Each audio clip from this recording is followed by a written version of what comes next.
ఏళ్ళైంది ప్రభుత్వం వచ్చి. నేను ఒక్క మాట అడుగుతున్నా, గరీబోళ్లకు మాత్రమే ఉంటుందా హైడ్రా? గరీబోళ్లను మాత్రమే కొడుతుందా హైడ్రా బుల్డోజర్? పెద్ద పెద్దోళ్ళని కొట్టదా? రేవంత్ రెడ్డి అన్న దుర్గం చెరువులో ఆయన ఇల్లున్నది, దుర్గం చెరువు FTL లోపల ఉన్నది, దాన్ని మాత్రం పోదు హైడ్రా. పట్నం మహేందర్ రెడ్డి ఇల్లు తాలాబ్ మధ్యలున్నది, అక్కడికి మాత్రం పోదు హైడ్రా. మంత్రులు పొంగులేటి శ్రీనివాసరెడ్డి, మంత్రులు వివేకు వాళ్ళ ఇండ్లు చెరువులల్లుంటే అక్కడికి పోదు హైడ్రా. కానీ ఇగో ఈ గరీబోళ్ళ ఇండ్లకు పోయి వాళ్ళ ఇళ్ళకెళ్ళి బయటికి గుంజి ఈ 2 ఏళ్లలో ఎన్ని వేల ఇండ్లు గులగొట్టిండో రేవంత్ రెడ్డి ఒక్కసారి యాద తెచ్చుకోండి. నేను ఇక్కడ ఎల్లారెడ్డి గూడలో ఉండే మా అన్నదమ్ములను మా ఆడబిడ్డలను ఒకటే కోరుతున్నా, ఈ పోటీ ఆషామాషి పోటీ కాదు, ఇదేదో మామూలుగా ఆల్తు ఫాల్తు ఎలక్షన్ కాదు. ఈ ఎలక్షన్ లో పోటీ జరుగుతున్నది కారుకు బుల్డోజర్కు. రేపు మీ ఇంటికి కూడా బుల్డోజర్ రావద్దంటే మాగంటి సునీతమ్మ గెలవాలి, కేసీఆర్ గెలవాలి, బీఆర్ఎస్ గెలవాలి. లేకపోతే రేపు మీ ఇంటికి బుల్డోజర్ వస్తే అడిగేటోడు ఉండడు, కాపాడేటోడు ఉండడు. రేపు మీ ఇంటికి బుల్డోజర్ వస్తే అడ్డుకునే దమ్మున్న నాయకులు ఉండాలి అంటే ఎల్లుండి 11 తారీఖు నాడు కారు గుర్తు మీద ఓటేయాలి. కేవలం బుల్డోజర్ కడ్డం వచ్చేది కారు మాత్రమే తప్ప ఇంకో పార్టీతోనో ఇంకో నాయకుడితోనో కాదు. దయచేసి ఆలోచన చేయండి. కేసీఆర్ గారు ఉన్నప్పుడు గరీబులకు సాయం చేసిండు. కేసీఆర్ కిట్ ఇచ్చిండు, బిడ్డ పుడితే ఆడబిడ్డ పుడితే 13,000 ఇచ్చిండు, మరి మగపిల్లోడు పుడితే 12,000 ఇచ్చిండు. ఇవాళ వస్తున్నదా కేసీఆర్ కిట్టు? బంద్ అయిందా లేదా? రేవంత్ రెడ్డి వచ్చినాక గట్టిగా చెప్పాలి, ఇంకెళ్ళి బంద్ అయిందా లేదా కేసీఆర్ కిట్టు? కేసీఆర్ కిట్ వస్తుందా? బంద్ అయిందా? రంజాన్ తోఫా వస్తుందా? రంజాన్ తోఫా వస్తుందా? బతుకమ్మ చీరలు వస్తున్నాయా? క్రిస్మస్ గిఫ్ట్ వస్తుందా? దళిత బంధు వస్తుందా? మైనారిటీ బంధు వస్తుందా? ఇవాళ రైతు బంధు వస్తుందా? మరి ఇన్ని బంధు పెట్టి ఏం చేస్తావు రేవంత్ రెడ్డి అని అడుగుతున్నా నేను. ఇన్ని బంధు పెట్టినోడు రేపటి రోజున మీ జూబ్లీ హిల్స్ అభివృద్ధి చేస్తా అంటే, జూబ్లీ హిల్స్ ఏదో చేస్తా అంటే నమ్మి మోసపోదామా? 2 ఏళ్ల కిందటనే 420 హామీలు ఇచ్చి అడ్డగోలు మాటలు చెప్పి గద్దెనెక్కి ఇవాళ 2 ఏళ్లలో ఒక్క గ్యారంటీ కూడా పూర్తి చేయలే.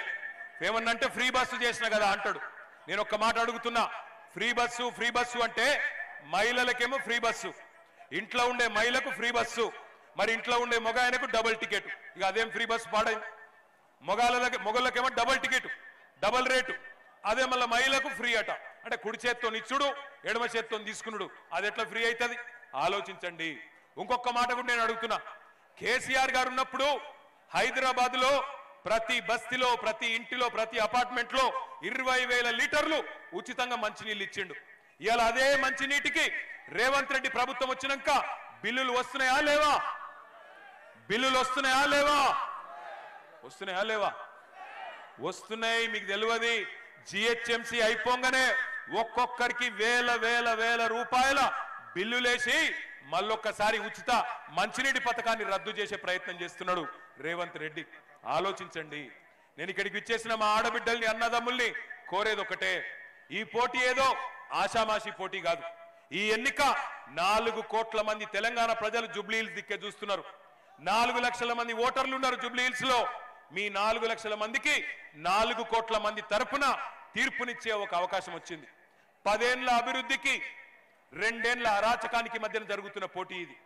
10 ఏళ్ల వికాసానికి 2 ఏళ్ల విధ్వంసానికి మధ్యన జరుగుతున్న పోటీ. 10 ఏళ్ల సంక్షేమానికి 2 ఏళ్ల సంక్షోభానికి మధ్యన జరుగుతున్న పోటీ ఈ పోటీ. ఈ పోటీలో తీర్పు చెప్పాల్సింది మీరు. మీరే జడ్జిలు, మీరే న్యాయ నిర్ణేతలు. ఎవరి పరిపాలన సరిగ్గుండే? 10 ఏళ్ల కేసీఆర్ పరిపాలన బాగుండేనా? 2 ఏళ్ల కాంగ్రెస్ పరిపాలన బాగుందా? దాని మీద తీర్పు చెప్పవలసిందిగా మిమ్మల్ని అందరినీ నేను కోరుతా ఉన్నా. 11 తారీఖు నాడు దయచేసి నేను మిమ్మల్ని కోరేది, మీరు హైదరాబాద్ లో మన వాళ్ళు ఓట్లకు తక్కువ వస్తారు, ఓట్లకు రారు. చదువుకున్న వాళ్ళు అయితే అసలుకే రారు. ఎందుకు అంటే ఏమైతుంది, నా ఒక్కలో ఓటుతున్నా అనుకుంటారు. రేవంత్ రెడ్డి ఆలోచన చేస్తుండట, ఎట్లాగూ మర్యాదగా కొట్లాడితే, ఫెయిర్ గా కొట్లాడితే, నిష్పక్షపాతంగా కొట్లాడితే అడ్రస్ లేకుండా ఓడిపోతామని అర్థమైపోయింది. దొంగ ఓట్లను నమ్ముకున్నాడు, దొంగ ఓట్లు వేయించే పనిలో ఉన్నాడు. అందుకే ఇక్కడికి వచ్చిన ఆడబిడ్డలను, అన్నదమ్ములను నేను చేతులు జోడించి కోరుతా ఉన్నా, దయచేసి 11 తారీఖు నాడు ఓటింగ్ కు రండి, పాల్గొనండి, మీ తీర్పు చెప్పండి. 10 ఏళ్ల కేసీఆర్ పరిపాలన బాగుండేనా? లేదా 2 ఏళ్ల కాంగ్రెస్ పరిపాలన బాగుందా ఆలోచన చేయండి. 10 ఏళ్ల అభివృద్ధి బాగుండేనా, 2 ఏళ్ల అరాచకం బాగుందా ఆలోచన చేయండి. ఖచ్చితంగా మరి 11 తారీఖు నాడు పోలింగ్ కు వచ్చి మీ తీర్పు చెప్పాలని చెప్పి నేను కోరుతా ఉన్నా. ఒకసారి ఆ మోడల్ బ్యాలెట్ చూపెట్టండి. మోడల్ బ్యాలెట్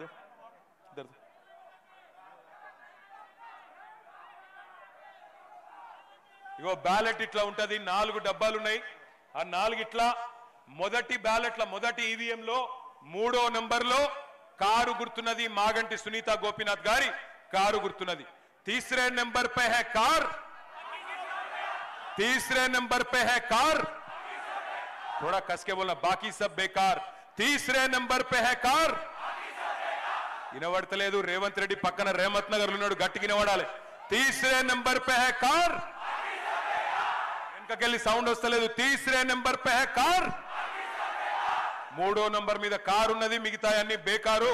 కాబట్టి దయచేసి 11 తారీఖు నాడు మీరందరూ కూడా ఆలోచించి మళ్ళీ తిరిగి కేసీఆర్ గారి పరిపాలన రావాలి అంటే జూబ్లీ హిల్స్ నుండే మన జైత్రయాత్ర మొదలు కావాలి.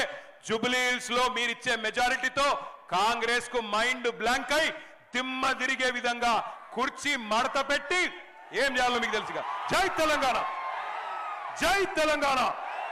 కారు గుర్తుకే వచ్చి అండగా నిలబడతాను. ఎవరికి భయపడద్దు.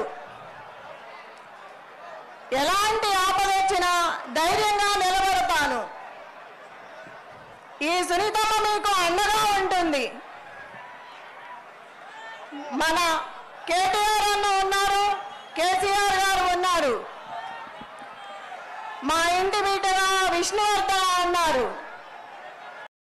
వాళ్ళందరికీ అన్నం దొరకాలంటే, వాళ్ళందరికీ ఉపాధి దొరకాలి అంటే పరిశ్రమలు రావాలి. అందుకే కొత్త కొత్త పాలసీలు తెచ్చినాం.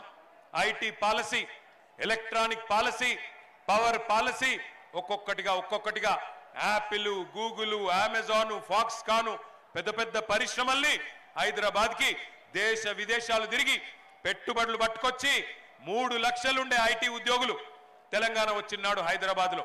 దాన్ని కేసీఆర్ గారి నాయకత్వంలో 10 లక్షలకు తీసుకొని పోయిన ఘనత మన ప్రభుత్వానికి, కేసీఆర్ గారి నాయకత్వానికి దక్కుతుంది. కేవలం ఐటీ ఉద్యోగాలు మాత్రమే కాదు, ఐటీ రంగం కలకల్లాడితే రియల్ ఎస్టేట్ పెరిగింది. రియల్ ఎస్టేట్ పెరిగితే వ్యాపార వాణిజ్య చిన్న చిన్న సముదాయాలు, చిన్న చిన్న దుకాణాలు, చిన్న చిన్న వ్యాపారాలు అన్ని పెరిగినాయి. అన్నిటికీ గిరాకీ వచ్చింది. ఒక ఓలా, ఊబర్, జొమాటో, స్విగ్గీ, ఇంకా మైంట్రా ఏమేమి ఉన్నాయో అవన్నీ గిగ్ వర్కర్లు, వాళ్ళకు కూడా పిల్లలకు వేలాది మందికి ఉపాధి అవకాశాలు వచ్చినాయి. అట్లా 10 ఏళ్ల పాటు బ్రహ్మాండంగా మంచినీళ్ళ సమస్య తీర్చుకొని, కరెంటు సమస్య తీర్చుకొని, మంచి పాలసీలు తీసుకొచ్చి బ్రహ్మాండంగా పెట్టుబడులు ఆకర్షించి హైదరాబాద్ లో శాంతి భద్రతల సమస్య లేకుండా, కులము, మతము, ప్రాంత పేరు మీద పనికిమాలిన పంచాయతీలు పెట్టుకోకుండా బ్రహ్మాండంగా 10 ఏళ్ల పాటు కంటికి రెప్పలాగా హైదరాబాద్ నగరాన్ని కాపాడిన ఘనత